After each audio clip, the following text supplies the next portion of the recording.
오른손을 쓰지 못하고 신체에 큰 불편이 생겼는데 경증 장애 판정을 받은 청년이 있습니다. 결국 구청과의 법정 다툼까지 가서 이겼습니다. 이 사연을 통해 장애가 심한 경우와 심하지 않은 경우를 도대체 어떻게 나누는 건지 들여다봤습니다. 정종문 기자가 취재했습니다. 25살 김민혁 씨는 6년 전 불의의 사고를 겪은 뒤 신체 오른쪽에 장애가 생겼습니다.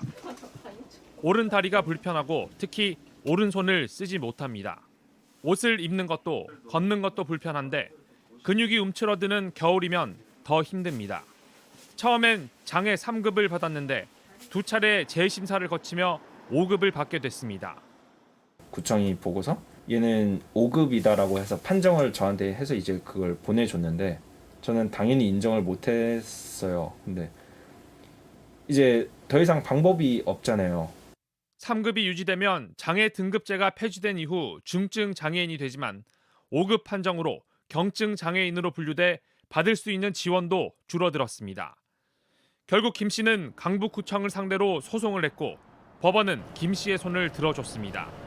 김 씨가 오른손잡이였던 점을 들어 일상생활의 제약이 매우 크다며 김 씨를 경증 장애인으로 분류한 행정 처분을 취소하라고 한 겁니다.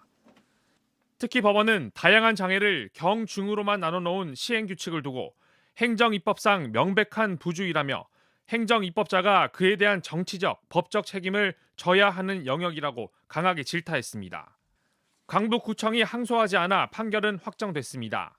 행정규칙이 오히려 법률이나 시행령에서 제시한 방향보다도 맞지 않게 이렇게 규정되어 있을 경우에 법원에서 폭넓게 해석해 준다는 것은 큰 의미를 가지고 있다고 봅니다.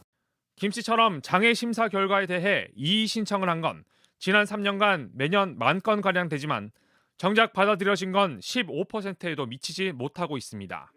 JTBC 정종문입니다.